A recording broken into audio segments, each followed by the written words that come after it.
Ndabasuje kandi mbahaye ikaze mu biganiro bya Mwami Hustles. Muri aka kanya tugiye kugaruka ku makuru ya crypto muri rusange. Tugiye kuganira ku ngingo ikomeye cyane iri kugenda ifata intera nini muri Leta Zunze Ubumwe za Amerika no ku rwego mpuzamahanga. Iyi ngingo ifitanye isano n'ahazaza h'isoko ry'amafaranga y'ikoranabuhanga n'imitungo y'ikoranabuhanga muri rusange. Ni inkuru yerekeranye n'itegeko rishya riri kugibwaho impaka nyinshi rizwi nka Clarity Act, ndetse n'uruhare rukomeye rwa Senateri Cynthia Lummis wo muri leta ya Wyoming, imwe muri leta 50 zigize Leta Zunze Ubumwe za Amerika. Uyu musenateri ari mu banyapolitiki bake bo muri Amerika bafashe icyemezo cyo gushyigikira ku mugaragaro isi ya crypto n'ikoranabuhanga rya blockchain. Mu myaka ishize isoko rya crypto ryateye imbere ku muvuduko udasanzwe. Bitcoin tuzi, Ethereum, stablecoins, DeFi muri rusange, NFTs n'indi mitungo myinshi y'ikoranabuhanga byinjiye mu buzima bwa buri munsi bw'abaturage, abashoramari, ibigo by'imari ndetse n'ibihugu. Ariko nubwo iterambere ryihuse ryazanye amahirwe menshi, ryazanye kandi ikibazo gikomeye, aricyo kuri amategeko asobanutse kandi ahamye agenga isoko rya crypto, cyane cyane muri Amerika, igihugu gifite uruhare runini mu bukungu bw'isi. Kuri iyi ngingo ubundi crypto icyaduka yabaye nk'aho itunguye amaleta amwe n'amwe arikanga akumira ifaranga, ariko ikoranabuhanga rya blockchain ryari rimaze kuvumburwa, ryatumye amaleta abona ko nta kindi kintu yakora uretse guha ikaze iyi blockchain. Ntacyo bashoboraga gukora kubera ko yari system yubatse ku buryo nta muntu umwe ubasha kwigenzura keretse amamashini, kandi ari hirya no hino nayo atari hamwe niyo abasha kugenzura ndetse no kwemeza ibikorwa byo guhererekanya amafaranga aya ngaya y'ikoranabuhanga. Senateri Cynthia Lummis agaragaza ko iki kibazo cyo kutagira amategeko asobanutse aricyo kintu nyamukuru kiri guteza akajagari, ubwoba n'ihungabana mu bashoramari no mu banyenganda zifitanye isano na crypto. Niyo mpamvu rero akomeje gusaba Kongere ya Amerika kwihutira kwemeza Clarity Act, itegeko rigamije gushyiraho umurongo uhamye, ugaragara kandi wizewe ugenga imitungo y'ikoranabuhanga. Iyo witegereje amateka y'isoko rya crypto muri Amerika, ubona ko ryagiye rikorerwamo mu buryo butunguranye. Rimwe na rimwe ikigo kimwe cy'igihugu kigafata icyemezo runaka, ubundi hakaza ikindi kigo kigafata icyemezo kinyuranye n'icyafashwe mbere. Urugero rukunze gutangwa ni SEC, Securities and Exchange Commission, cyane cyane mu gihe iki kigo cyari kiyobowe na Gary Gensler. Abantu benshi mu nganda za crypto bashinjije SEC gukoresha uburyo bwo guhana no gukangisha aho gutanga umurongo usobanutse mu bijyanye n'amafaranga y'ikoranabuhanga. Senator Lummis yibutsa ko ibikorwa nka Wells Notice byahawe ibigo byinshi bikomeye bya crypto, byatumye habaho ubwoba bukomeye mu isoko. Aho gutanga amategeko asobanutse, ubuyobozi bwabanje bwagiye busa n'ubushaka guhana nyuma y'uko ibintu bimaze gukorwa. Kuri we rero ibi nibyo byadindije iterambere rya crypto muri Amerika, bituma ibigo byinshi n'abashoramari batekereza kwimukira mu bindi bihugu bifite amategeko ya crypto asobanutse. Clarity Act nk'uko Senateri Lummis abivuga, igamije gukemura iki kibazo mu buryo burambye. Iri tegeko rigena neza uko imitungo y'ikoranabuhanga ishyirwa mu byiciro bitandukanye, rigasobanura itandukaniro riri hagati ya security, commodity na digital asset isanzwe. Ibi rero byafasha kumenya neza ikigo gifite ububasha bwo kugenzura umutungo runaka, aho kuba uburyo bwo kwivanga ndetse n'akajagari mu ikoranabuhanga rya blockchain. Icy'ingenzi rero Senator Lummis ashimangira ni uko Clarity Act itagamije kurwanya crypto, ahubwo igamije kurinda isoko, kurinda abashoramari no guha icyizere abashaka guhanga udushya. Avuga ko iyo amategeko asobanutse ahari, n'abashoramari bagira icyizere cyo gushora amafaranga yabo n'abahanga mu ikoranabuhanga bakagira umutekano wo guhanga badatinya ko ejo bazakangishwa n'amananiza cyangwa bagahanwa. Ariko nubwo iri tegeko rifite abarishyigikiye benshi, si bose mu nganda za Crypto baryishimiye. Abavuga ko hari ingingo zimwe na zimwe ziri muri Clarity Act zishobora kudindiza iterambere cyangwa zigahutaza amasoko amwe y'imitungo y'ikoranabuhanga. Urugero rukunze kuvugwa ni ikibazo cya stablecoins zitanga inyungu. Umuyobozi mukuru wa Coinbase Brian Armstrong yagaragaje impungenge ku gitekerezo cyo kubuza stablecoins zimwe na zimwe gutanga inyungu ku bazikoresha.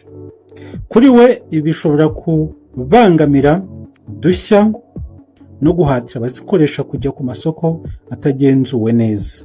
Avuga ko aho kubuza byari kuba byiza gushyiraho amabwiriza asobanutse agenga uko izo stablecoins zikorwa n'uko zirindwa. Ku rundi ruhande, Charles Hoskinson washinze Cardano nawe yinje mu mpaka cyane cyane ku magambo ya Brad Garlinghouse wa Ripple wavuze ko kugira amategeko asobanutse ari byiza kurusha kuba mu kajagari k'amategeko.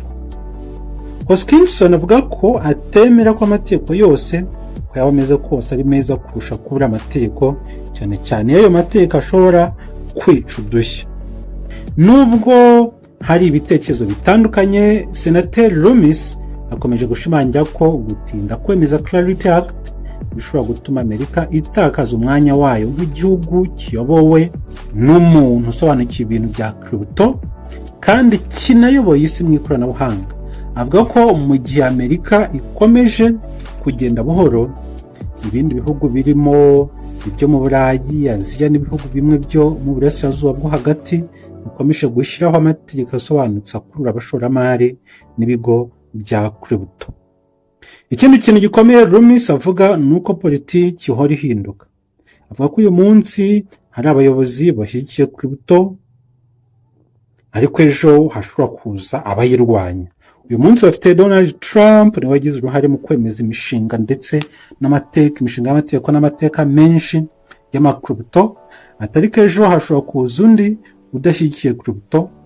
Niyo mpamvu avuga ko ari ngombwa gushyira aya mabwiriza mu mategeko none kugira ngo niyo ubuyobozi bwahinduka isoko rya crypto rizabe rifite uburinzi bw'amategeko, kuko kuza uri umuperezida ukabangamira itegeko ko rijyaho byashoboka bitewe n'impamvu zawe, ariko itegeko ryamaze gusinywa no kwemezwa burya nibyo bigoranye cyane kugira ngo risinyurwe cyangwa rikurweho. Hari n'amagambo ye yagarutse cyane ku mbuga nkoranyambaga aho yavuze ko Clarity Act izarinda isoko rya crypto ku bantu bashobora kuzana politiki zirwanya ikoranabuhanga mu bihe bizaza. Ibi kandi byafashwe nk'ubutumwa bukomeye bwo gusaba Kongere kudategereza ahubwo igafata icyemezo mu gihe cyiza cya politiki gihari ubu cyobowe na Donald Trump. Mu magambo ye rero, Senateri Loomis yanavuze ko Amerika ikeneye perezida ushyigikiye crypto ku bw'amahirwe iramufite ushobora gushyira mu bikorwa aya mategeko no kwibahiriza mu nyungu z'igihugu. Yashakaga kuvuga ko nyuma ya Donald Trump rwose agomba kuza undi mu perezida nawe uzakomereza mu mujyo nk'uwe. Ibi byatumye abantu benshi bibaza uko ejo hazaza hizi inganda za crypto hazaba hameze bitewe n'uwazayobora igihugu cya Leta Zunze Ubumwe za Amerika muri rusange. Icyagaragaye cyane mu butumwa bwe bwa vuba yashyize kuri Twitter ni uko hari ubumwe budasanzwe mu bantu batandukanye bagize isi ya crypto, abashoramari, abahanga mu ikoranabuhanga, ba rwiyemezamirimo n'abateza imbere imishinga mishya. Kandi binagaragara ko haba mu nteko nshingamategeko, haba aba Republican bayoboye ndetse na Democrats, bombi rwose bahuriza ku gitekerezo cyo gushyiraho amategeko ahamye agenga crypto. Ubusanzwe izi mpande ntizikunda guhuza byoroshye, ariko kuri Clarity Act hari aho zihuriye cyane cyane kuko isoko rikeneye amategeko asobanutse. Loomis avuga ko ubumwe ari amahirwe akomeye adakwiye gupfushwa gusa. Avuga ko iyo habayeho kwishyira hamwe gutya, abadepite n'abasenateri bagomba kubyumva bakihutira gufata icyemezo. Kuri we rero Clarity Act si itegeko risanzwe, ahubwo ni inkingi izashingirwaho hazaza isoko rya digital assets muri Leta Zunze Ubumwe za Amerika ndetse no ku isi hose. Iyo dusubiye inyuma tukareba uko amategeko y'ikoranabuhanga agenda agaragara, tubona ko ibihugu byabashije gushyira amategeko asobanutse cyangwa kuyashyiraho kare, ari byo byaje kuyobora ikoranabuhanga mu bihe bitandukanye. Byabaye ku ikoranabuhanga rya internet, byabaye ku mbuga nkoranyambaga, kandi bishobora no kuba kuri crypto. Ubutumwa bwa Senator Loomis ni uko Amerika idakwiye gutinda nk'uko byagiye bigenda mu bihe byashize mu myaka itandukanye. We atsimbaraye igitekerezo cy'uko Amerika igomba gufata iya mbere mu kulegalizinga digital assets, crypto muri rusange, kugira ngo Amerika ikomeze kuba umubeneficiaire cyangwa uwungukira cyane muri iri koranabuhanga rya blockchain, cyane cyane rifatiyeho amakrypto muri rusange. Dusoza ikiganiro rero, Clarity Act iri mu nzira yo kuba imwe mu mategeko akomeye azagena ku isi ya crypto izamera mu myaka iri imbere muri Amerika. Hari impaka yego, hari ubwumvikane buke, birashoboka, ariko hari n'icyifuzo gikomeye cyo kubona isoko ritekanye kandi rimeze neza, rya soko ritekerezwaho kandi rifite ejo hazaza hasobanutse. Uko Kongere ya Amerika rero izabyitwaramo izagira ingaruka atari ku banyamerika gusa, ahubwo no ku isoko rya crypto ku rwego mpuzamahanga rw'isi yose. Iki nicyo gituma iyi ngingo ikwiye gukurikiranwa cyane ku bakora, bashora cyangwa bashishikajwe n'ikoranabuhanga rya blockchain na crypto muri rusange. Icyemezo kizafatwa muri Clarity Act kizaba ari ikimenyetso gikomeye kizerekana icyerekezo Amerika ifite mu guteza imbere ikoranabuhanga n'amafaranga ya digital, kandi ni icyerekezo isi yose igomba gukurikiza byanga byakunda, kuko isi yamaze kwinjira mu kiragano gishya cya internet, ariko internet y'ikoranabuhanga rya web ya gatatu.